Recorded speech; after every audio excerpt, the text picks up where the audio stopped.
Hello साथियों, एक बार फिर से आप सभी का स्वागत है अपने YouTube चैनल द एक्सप्रेस पे।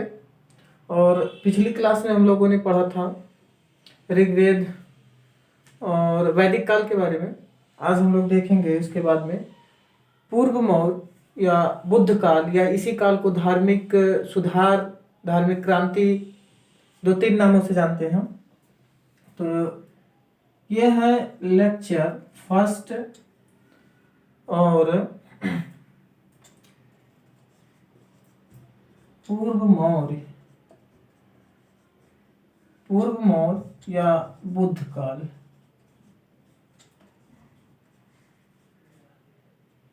इसका टाइम है 600 से 321 BC। लेक्चर फर्स्ट, पूर्व मौर्य या बुद्ध काल। इसका टाइम पीरियड है 600 से 321 BC, ईसा पूर्व तक। इसमें हम लोग पढ़ेंगे स्रोत पढ़ेंगे, राजनीति पढ़ेंगे, समाज, अर्थव्यवस्था,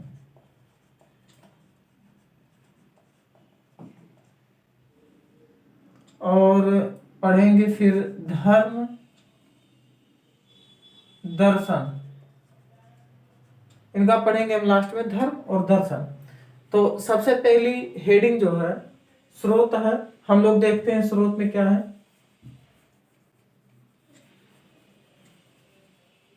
स्रोत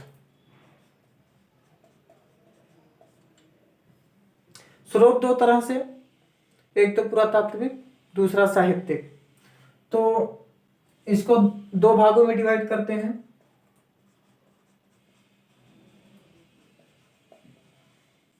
साहित्यिक स्रोत, पुरातात्विक स्रोत।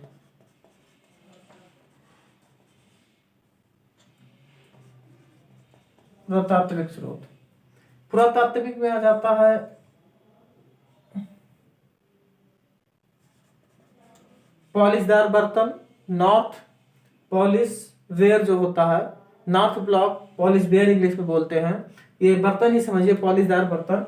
यहाँ पे आ जाएगा आहत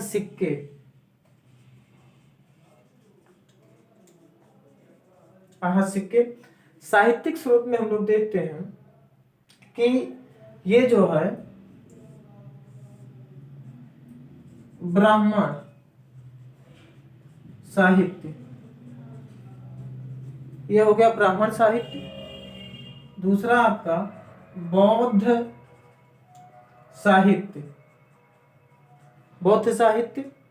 तीसरा हो गया जैन साहित्य। ब्राह्मण साहित्य संस्कृत में है, बौद्ध साहित्य पाली में है, जैन साहित्य प्राकृत में है, संस्कृत भाषा में, और ये जो है प्राकृतिक भाषा में, ये पाली भाषा में। अब हम एक एक करके आगे देखते हैं कि क्या। तो सबसे पहला हेडिंग है ब्राह्मण साहित्य।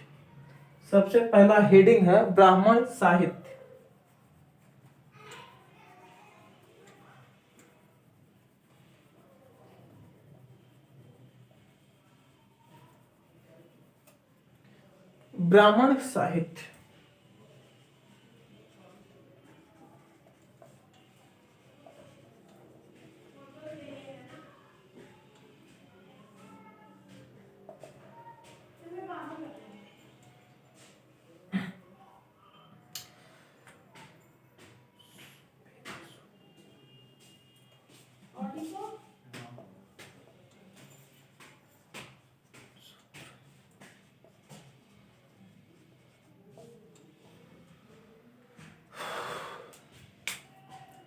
ब्राह्मण साहित्य के तहत इसके तहत जो है वेदांग या सूत्र साहित्य आते हैं, और ये 6 प्रकार के होते हैं। अब 6 प्रकार में पहला है शिक्षा,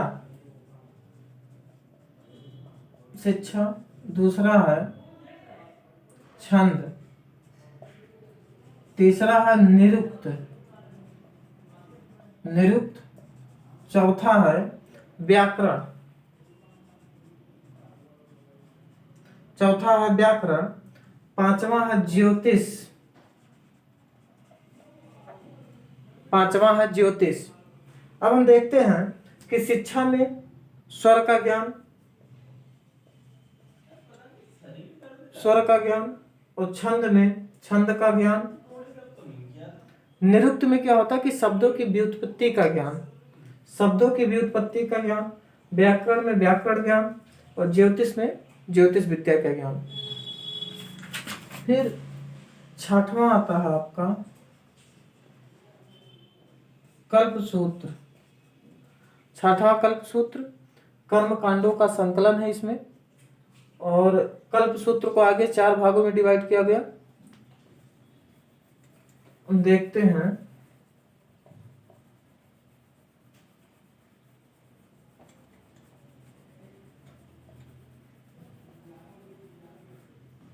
कल्पसूत्र को 4 भागों में डिवाइड किया गया।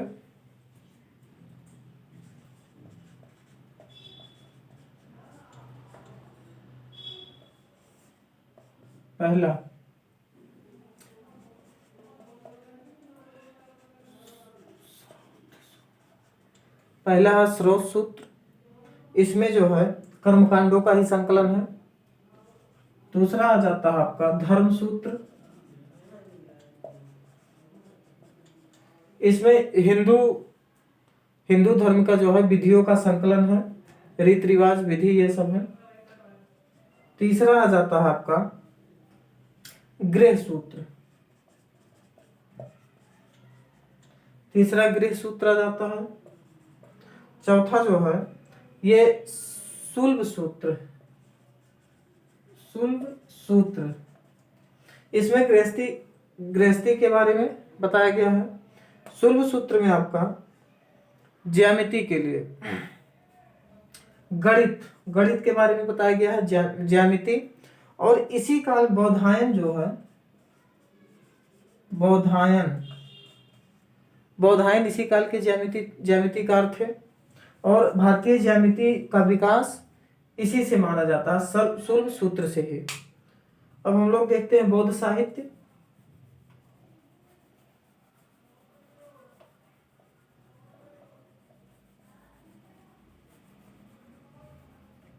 बौद्ध साहित्य,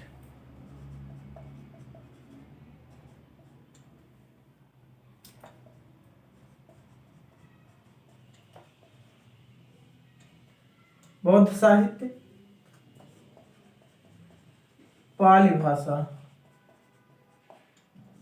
बौद्ध साहित्य पाली भाषा। इसमें 3 भाग हैं। नंबर 1 है विनय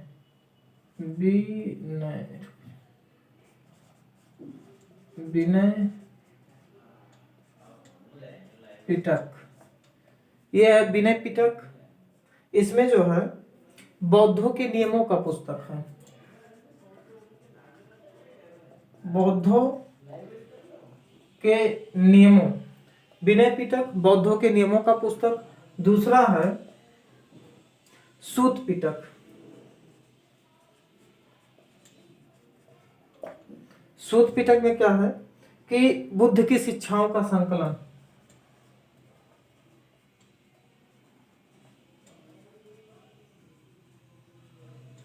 बुद्ध की शिक्षाओं का संकलन।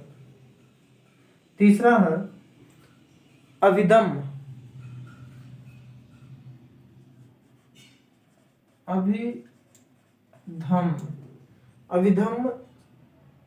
पिटक। इसमें क्या है बौद्ध दर्शन। अभिधम्म पिटक क्या है, बौद्ध दर्शन के बारे में बताया गया है इसमें। तो ये बौद्ध साहित्य, पाली भाषा, और इन तीनों को जो है इसे त्रिपिटक भी कहा जाता है। 3 पार्ट में डिवाइड था। विनय पिटक बौद्धों के नियम के बारे में है, सूत पिटक बुद्ध की शिक्षा के बारे में, अभिधम्म पिटक बौद्ध दर्शन के बारे में। फिर आते हैं हम लोग जैन साहित्य पे।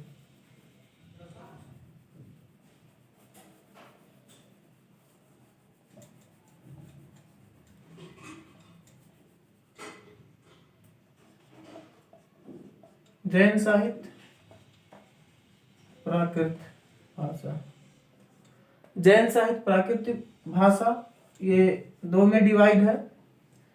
जैन साहित्य दो भाग में।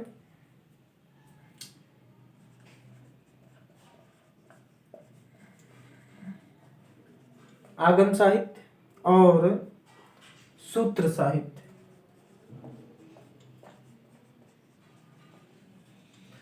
आगम साहित्य और सूत्र साहित्य, इन सब में भी जैन साहित्य के बारे में ही बताया गया है दोनों में। इसमें और बहुत सारे साहित्य हैं, लेकिन दो ही जो मुख्य हैं। दोनों में ही केवल जैन साहित्य के बारे में बताया गया है। तो ये तो हो गया हम लोगों का जो स्रोत था, उस स्रोत में साहित्य वाला पार्ट कि साहित्यिक स्रोत क्या थे। अब हम लोग दूसरे पे चलते हैं। हेडिंग डालिएगा राजनीति।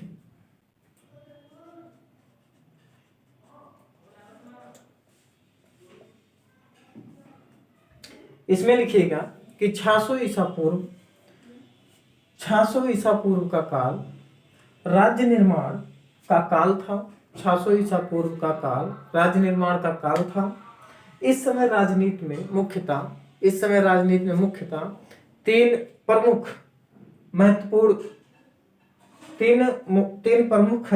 महत्वपूर्ण घटनाएं हुई। नंबर 1,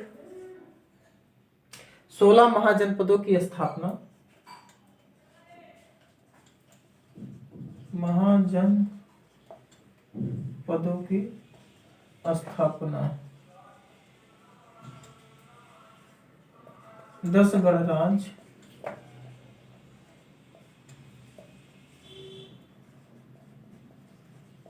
मगध का उद्भव।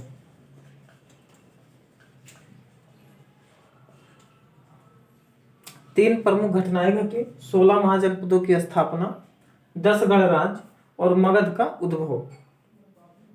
राजनीति में मुख्यतः दो प्रकार की व्यवस्थाएं उभरी। राजतंत्र एवं गणतंत्र। राजतंत्र एवं गणतंत्र, दो प्रकार की व्यवस्थाएं उभरी राजनीति में, राजतंत्र एवं गणतंत्र। अब राजतंत्रात्मक व्यवस्था हम लोग देखते हैं।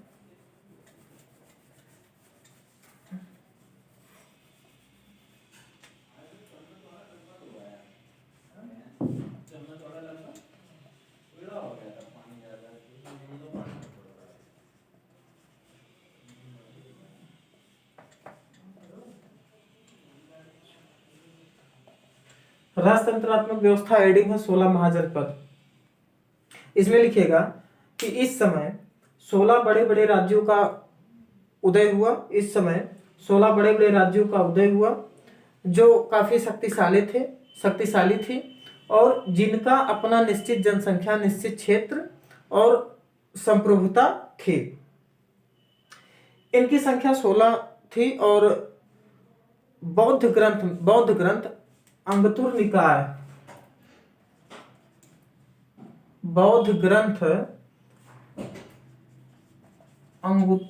निकाय और जैन ग्रंथ भगवती सूत्र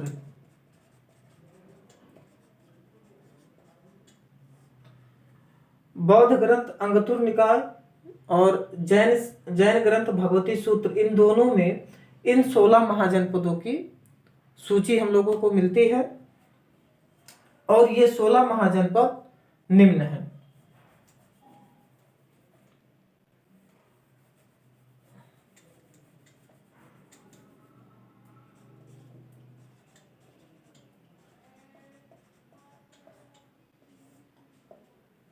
सोलह महाजनपद निम्न है। काशी, यह काशी है। काशी की राजधानी जो है वाराणसी।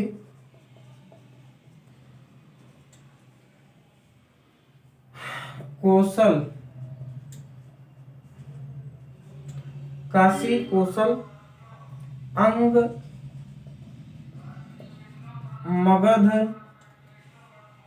अंग मगध वत्स चेदी अवंती और कुरु पांचाल, कुरु पांचाल, कुरु पांचाल। इसके बाद में है मत्स्य, मत्स्य। उसके बाद में सूरसेन, सूरसेन, अस्मक, गांधार और कंबोज।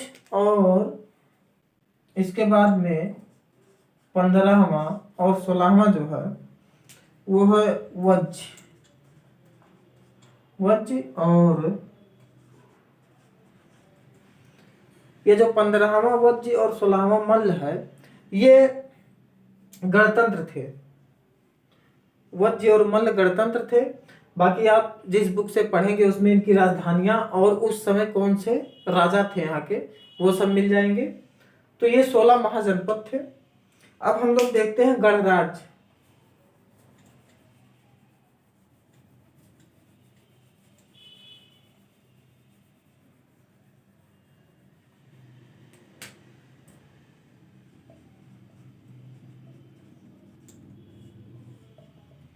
गणराज्य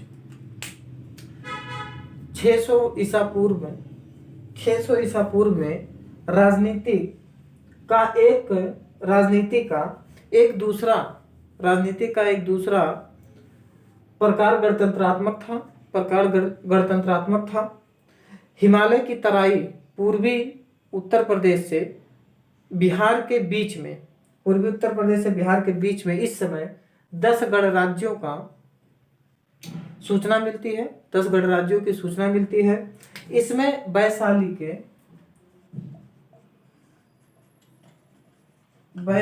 के लिच्छवी और मिथिला के विदेह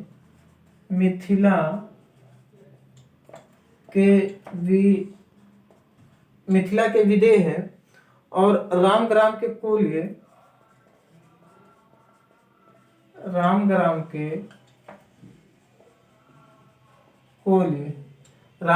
कोलिय और पावा तथा कुशीनारा के मल्ल,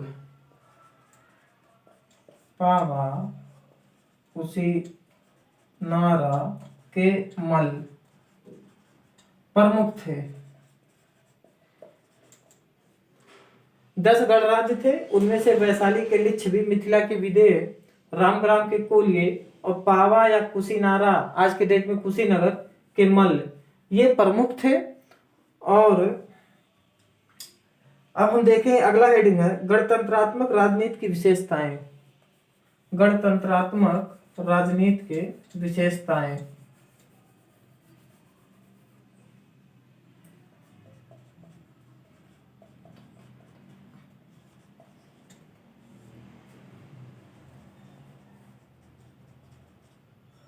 गणतंत्रात्मक राजनीति के प्रमुख विशेषता।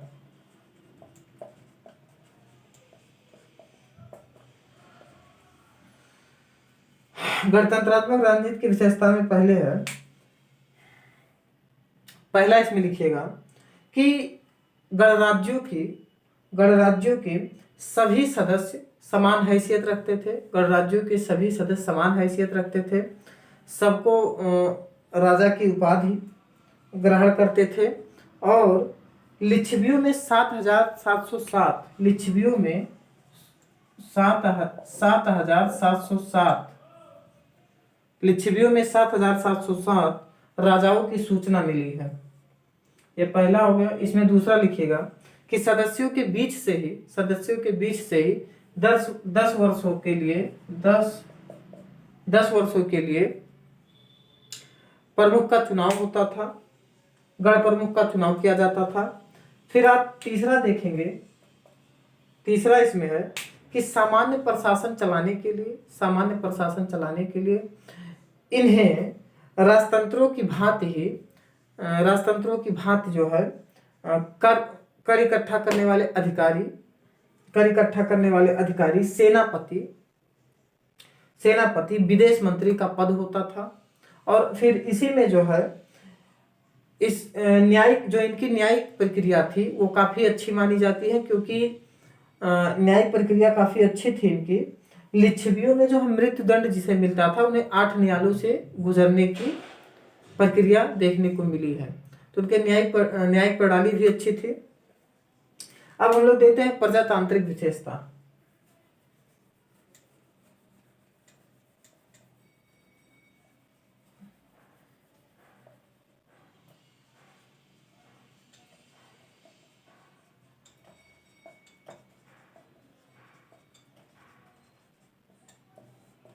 प्रजातांत्रिक विशेषता में पहला है कि गणराज्यों की सबसे महत्वपूर्ण जो विशेषता है, इनकी प्रजातांत्रिक विशेषता थी।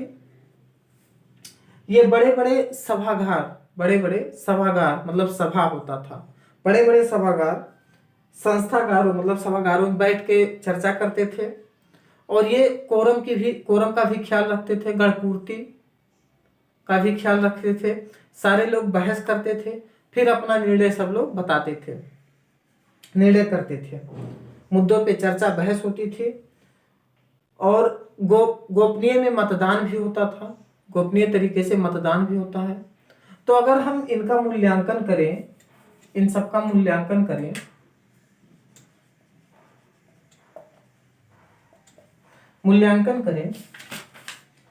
तो मूल्यांकन में हम देखते हैं कि ये गणतंत्र तो थे, लेकिन पूरी तरह से गणतंत्र नहीं थे, ये अल्पतंत्रीय थे।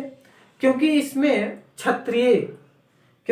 केवल क्षत्रिय जो है उन्हीं लोगों का सदस्य रहते थे, और क्षत्रियों की औरतें जो है नहीं रहती थी, केवल पुरुष लोग ही सदस्य थे।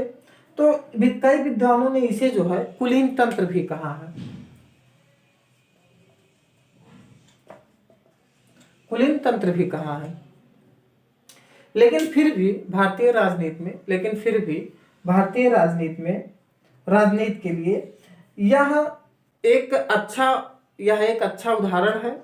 क्योंकि आधुनिक प्रकार की राजनीति का दुनिया में सर्वश्रेष्ठ ये एक एग्जाम्पल है।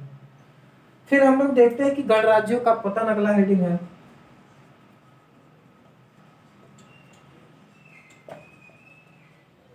गणराज्यों का पतन में हम कहते हैं कि बुद्ध काल में ही तराई के गणराज्यों का पतन हुआ, जिसके निम्न कारण है। पहला है मगध का विस्तारवादी नीति।